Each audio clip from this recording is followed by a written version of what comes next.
she's so fine. Hell of a blows my mind. Hell of a lights my day. What's good, guys? I want to thank Marie722 for sending me this story. I'm out running errands and I read it and I just had to stop and do the story because I want people to hear this now instead of having to wait until I get home. So I apologize for anything background-wise. It's coming out of Seattle via the New York Post, and it came out roughly an hour ago. Seattle school accused of putting special needs second grader in cage. That's a picture of Seattle's View Ridge Elementary School. A Seattle school has been slapped with a discrimination lawsuit for allegedly putting a black special needs second grader in a padlocked schoolyard cage. View Ridge Elementary School in 2019 kept the then 8-year-old student in a fenced-in space outdoors for hours at a time, leaving him to lunch on the ground alone without a seat or table, the suit alleges. Quote, the doors to the caged area were secured from the exterior with a padlock chain at the direction of Principal Ed Roos, end quote, the lawsuit says. Quote, there was no alternative exit.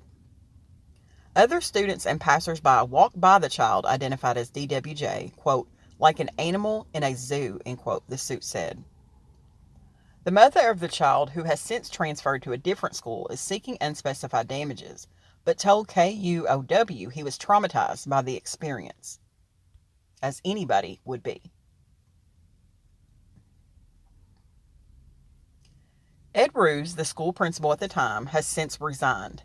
An investigative report on the, quote, cage, end quote, last year said district officials had okayed use of the space. At the time, kindergartner teacher Jacqueline Flaherty told the outlet that she was especially disturbed to see the treatment of the student, identified by his middle name, Jaleel, because he was one of the only black children in a mostly white, affluent school. Quote, I have never seen in all these years a child being locked into an area like that, end quote, Flaherty said. It was like a cage, end quote. After a complaint from Flaherty, the school district launched a probe, and KUOW reported that Roos told investigators the space was, quote, a calming area for the student because of unruly behavior and a tendency to curse at staff members. The report said the student was kept in the space because he sometimes left school grounds. Now, this is their quote, not mine. I don't use the word boy like this.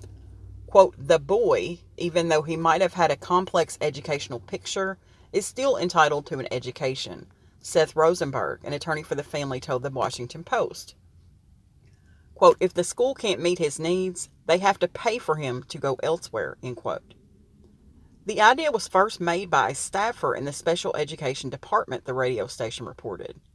A school district spokesman didn't immediately respond to an email from the Post yesterday. Of course they didn't. This literally sickens me. Can you imagine the kids and people walking by and seeing this 8-year-old inside of a cage, eating on the ground like a damn animal?